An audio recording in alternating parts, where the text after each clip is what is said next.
Hello everyone. For homodiatomic and heterodiatomic molecule, generally homodiatomic molecules are non-polar and heterodiatomic molecules are polar because of the difference in electronegativities. But in case of polyatomic molecule, when we have more than two or three bonds in a molecule, then for that molecule we have to calculate bond moment. So bond moment means any bond which has a degree of polarity has a dipole moment, and this is known as bond moment. The dipole moment of H2 molecule means hydrogen hydrogen bond is 0 because it is non-polar. The dipole moment of HCl bond is 1.08 d by because it is polar. It has some dipole moment. If the molecule is symmetrical and having identical bonds, its dipole moment is 0 because the individual bond moment cancel each other. For example, when we have a molecule like CO2, so CO2 is triatomic molecule. Here we have two oxygen atoms at the end. The molecule is linear and bond moment of this carbon oxygen bond is cancelled by the bond moment of another carbon oxygen bond. So it becomes non-polar and having zero dipole moment. So CO2 has zero dipole moment due to the net bond moment is cancel each other. Look at next example, that is CCl4, carbon tetrachloride. So this is the structure of carbon tetrachloride. Carbon at the center, 4 chlorines atom are at 4 corners. So here chlorine gets partial negative charges and the carbon having partial positive charge. The each bond of CCl is polar, but when we consider the bond moment of CCl bond is cancelled by the opposite side CCl bond. So these 4 chlorine atoms, they are cancel their bond moments and the net dipole becomes 0. So each bond is polar, but the molecule as a whole is non-polar. So due to that, CCl4 is non-polar molecule and it is zero dipole moment. It has zero dipole moment. Now the next molecule is CHCl3, chloroform.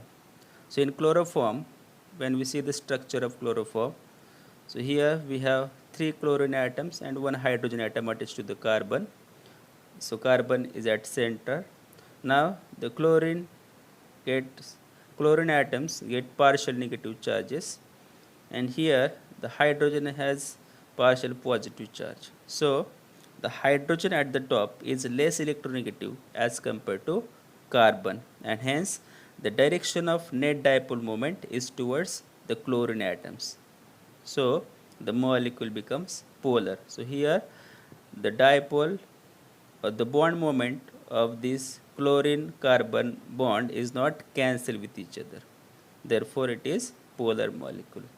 Now when we consider in a diatomic molecule, the bond moment corresponds to dipole moment of the molecules. Means in case of diatomic molecule, whatever bond moment is there, that is the dipole moment. Now we will discuss the dipole moment of halides indicate their dipole moments. Now see this, here we have the hydrogen fluoride bond between hydrogen and fluorine, hydrogen chloride, hydrogen bromide and hydrogen iodide.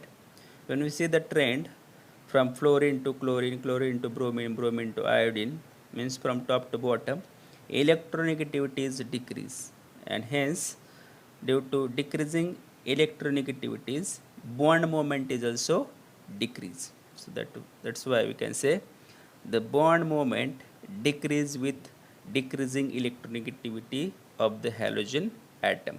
And see the values for HF, the value is 1.91 dB for dipole moment.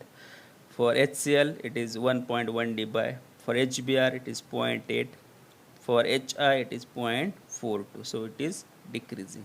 And see the size of arrow, this indicates the magnitude of the dipole moment. In polyatomic molecules, there are number of bonds between the atoms.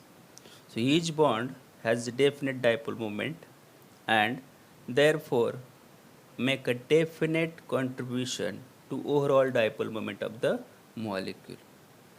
Generally, the dipole moment of a molecule is resultant of the individual bond moment.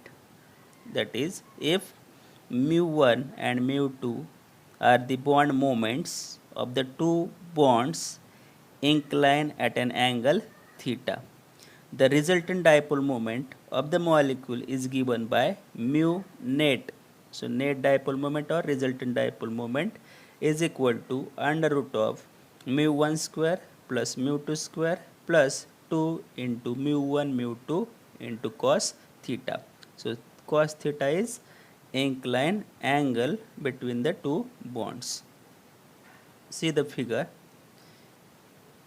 Here we assume that these are the two bonds. So this is one bond having bond moment mu2. Here it is again another bond having bond moment mu1. And angle between these two bond is theta. And resultant net dipole moment direction is like this. So this is mu. For example, the angle between the bond moments mu and mu2 of the two substituent groups X and Y is 60 degree in benzene. Here we consider example of benzene in which there are two substituent groups X and Y, and the angle between them is 60 degree, means theta is equal to 60 degree. So here it is benzene molecule and the X and Y are the substituents. So the Y substituent is attached at earth position and the angle between this is 60 degree. So when we consider the vector addition like this, mu1 is the bond moment for X substituent and mu2 is for Y substituent, and angle between them is 60 degree. The dipole moment of this molecule is given by the formula mu net or net dipole moment equal to under root of mu1 square plus mu2 square plus 2 into mu1 mu2 cos theta is now 60 degree. So 60 degree. Now if the substituents of the group are identical, means X and Y both are equal, that is mu1 equal to mu2, means suppose the both X and Y are chlorine or bromine like this.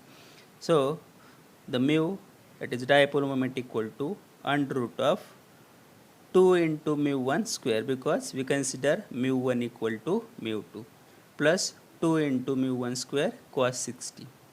So here we take mu outside the square root, so mu under root of 2 into 1 plus cos 60. So cos 60 is nothing but 0.5 plus 0.5. So we get mu under root of 2 into 1 plus 0.5. So that is equal to mu root 3. So whatever bond moment value is given, that we put it here, and so we get net dipole moment. So net dipole moment for disubstituted benzene having equal substituents or same substituents, the value is mu into root 3. For example, we consider the two substituents are chlorine atoms. So the dipole moment of orthodichlorobenzene is 1.5 into root 3. So mu is 1.5 for this, and so the net dipole moment is 2.598 dBi. So where the 1.5 dBi is the bond moment of carbon-chlorine bond. In ortho-substituted compounds, the observed dipole moment is always less than the expected value due to repulsion between the two substituent groups. And the most important thing is as the angle between the group is more than 60 degree, the dipole moment decreases.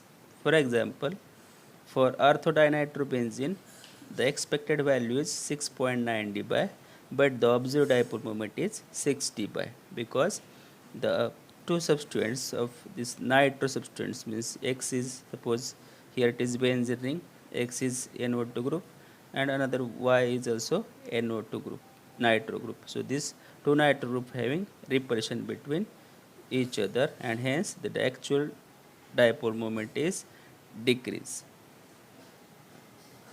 In case of meta substituted compounds, the angle between the bond moments mu1 and mu2 of the two substituents, that is X and Y, is 120 degrees Celsius. So here it is ortho position and here it is meta position. So the bond angle between this X and Y substituent is 120 degrees Celsius. So due to vector addition, we can write this X substituent as bond moment mu1, Y substituent having bond moment mu2, and angle between these two is 120 degree, that is theta. The dipole moment of the substituent is given by mu equal to under root of mu1 square plus mu2 square plus 2 into mu1 mu2 cos 120 degree, because the meta substituent. If the two substituent group are identical, again the mu1 equal to mu2, and we can write mu equal to under root of 2 mu1 square plus 2 mu1 square into cos 120 degree. So the mu equal to under root of 2 into 1 plus cos 120. So cos 120 is minus 1 by 2, means 0.5. So mu equal to mu into root 1.